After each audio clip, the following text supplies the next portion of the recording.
First Covenant Foundation is proud to present the Rainbow Covenant with Dr. Michael Dallen. We'll explore the Noahide movement and its connection to Israel and the Jewish people. For information, online, rainbowcovenant.org, firstcovenant.com, or call 1-313-891-1920. Michael Dallen is joining us this morning. He is the author of The Rainbow Covenant, which is a book that you must get to really understand the Noahide movement. Michael, how are you this morning? Good morning, Zelda. Great. Nice to have you with us. Is it dark and gray in Detroit as it is here? No, actually it's beautiful, and we should be sending you some charming weather and warm. Great. We had it yesterday, not today.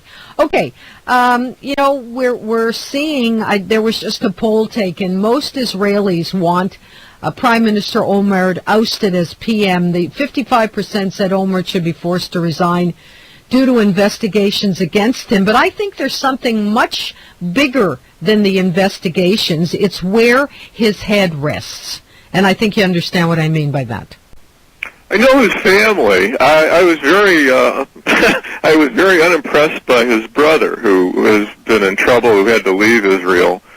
He was an academic who came here to the United States as a visiting scholar, and while I was writing and arguing that their efforts, the academic elite's efforts to try to wring peace somehow from the Arabs and others who wanted Israel destroyed were doomed.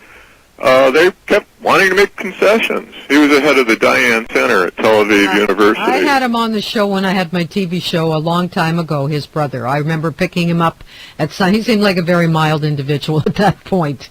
Well, he wasn't all that mild, and he was pompous, and so was his brother, to my knowledge. And they were both raised in a secular Zionist household with a big picture of Ziv Jabotinsky on the wall. And they're not like that. They don't believe what Jabotinsky believed. Right. Olmert rejects Torah. He rejects the Noahide laws.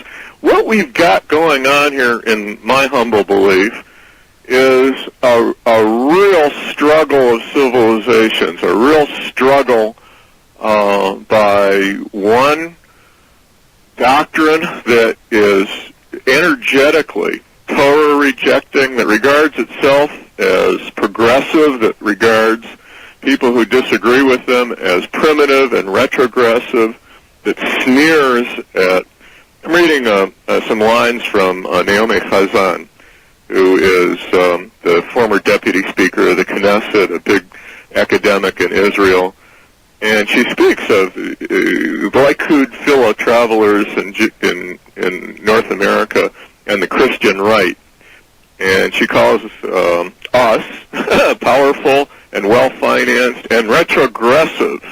And we are associated with patriarchy, and we are theocratic, and they are progressives, and they're struggling for Israel's character.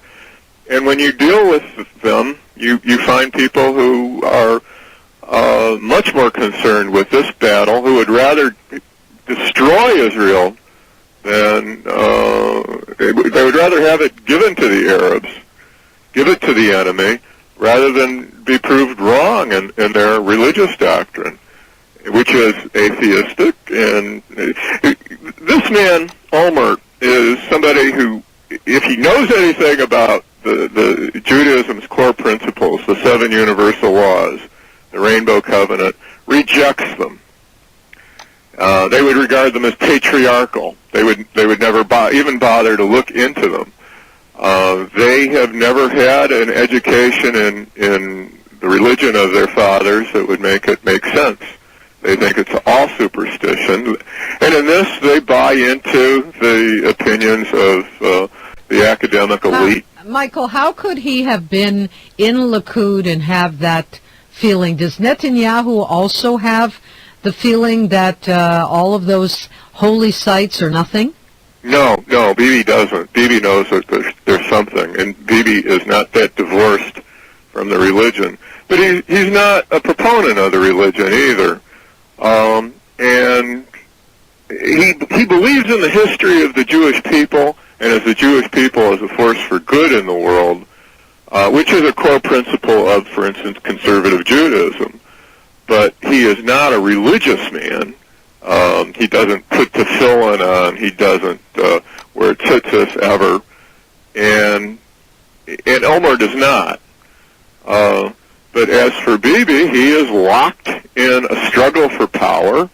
And in this struggle for power, you don't get ahead by making nice to what they regard as a lunatic, retrogressive, patriarchal, primitive, superstitious, smelly religious rite. Well, but you said it all in a mouthful.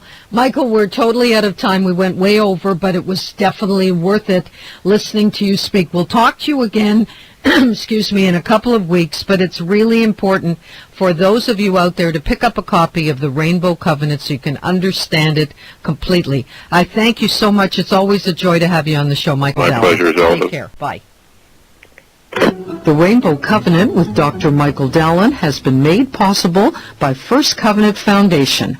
Online, rainbowcovenant.org, firstcovenant.com, or call 1-313-891-1920. If you've ever